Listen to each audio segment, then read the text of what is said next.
আচ্ছা, তো দেখো, এটা হচ্ছে তোমার বস্তুর সংরক্ষণ সূত্র দিয়ে আমরা এই ম্যাথটা করবো, ঠিক আছে? তো এর আগের ভিডিওটায় যাদের সমস্যা হয়েছিল তারা এটা একটু ভালোভাবে খেয়াল করো, একবার বুঝে যাবা এই ভিডিওতে, আমি একবারে শিওর কনফার্ম।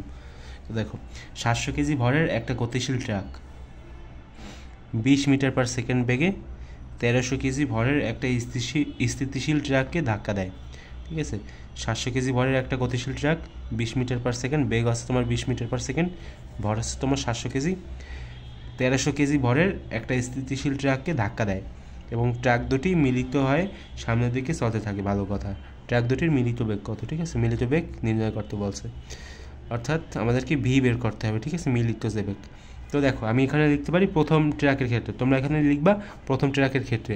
লেখার পরে প্রথম ট্রাকের M1 অর্থাৎ ভর কত বলো, 700 কেজি, আর হচ্ছে তোমার কি বলো তো, বেগ U1, আর এই বেগ কত বলো তো, তোমার 20 মিটার/সেকেন্ড, ঠিক আছে?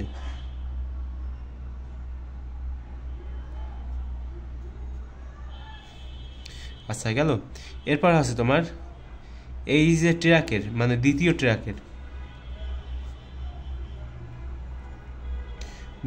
ট্রাকের এইসব হাবিজাবি একটু লিখে তোমরা এখানে লিখবা যে M2 সমান সমান হচ্ছে তোমার ভর 1300 কেজি, ঠিক আছে? এই যে 1300 কেজি, ঠিক আছে? এটা এখানে লিখবা 1300 কেজি। এরপর হচ্ছে তোমার এখানে তোমার ইউ টু কত বলো তো, আদিবেগ হচ্ছে তোমার 0 মিটার/সেকেন্ড, কারণ এখানে আদিবেগ দেওয়া নেই, ঠিক আছে?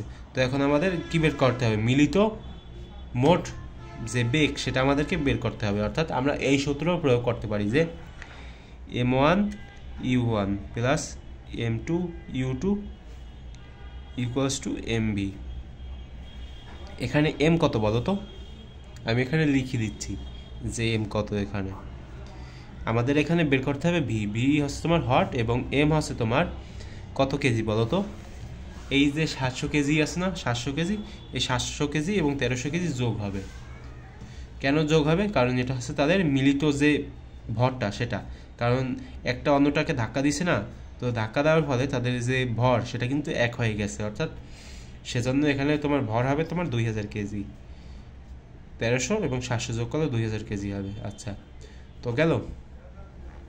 আচ্ছা, তো এখন কি করব, এখন আমরা হচ্ছে এখন মান বসাবো। তো আমরা মানগুলো বসিয়ে দিই। M1 এখানে হবে তোমার 700 গুণ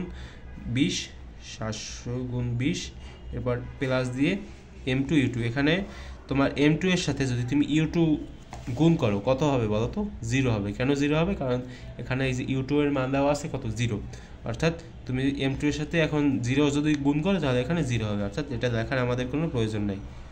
সমান দিলাম MB। এখানেই আমি আসলে MBর যে মান সেটা কিন্তু আমি এখানেই লিখে দিতে পারতাম। তো এখানে আছে তোমার 2000 কেজি, M এর মান 2000, আর আমি হচ্ছে এই ভি এর মানটা বের করবো, ঠিক আছে? তার মানে এখানে আমি লিখতে পারি ভি সমান আছে তোমার, এগুলো তো সাধারণ ক্যালকুলেশন, এগুলো তো সবাই পারবা। নিচে হবে তোমার 2000, 1 2 1 1, এই যে দেখো কত আসে মোট, 2 এর 2, আর এখানে হবে তোমার ভি সমান আছে তোমার 7, ঠিক আছে? তো আমাদের উত্তরটা আসে কত, 7। 7 কত বলো তো, 7 মিটার/সেকেন্ড। তো এটা হচ্ছে আমাদের উত্তর। বুঝলো সবাই? তো এরকমভাবে ম্যাথগুলো খুব সহজে করে ফেলতে পারবে। আচ্ছা ভাই, তো দেখতে থাকো ভিডিওগুলো, পরবর্তীতে আমরা আরও নতুন কিছু ম্যাথ নিয়ে ম্যাথগুলো তোমাদেরকে দেখানোর চেষ্টা করবো পরবর্তী ভিডিওগুলোতে।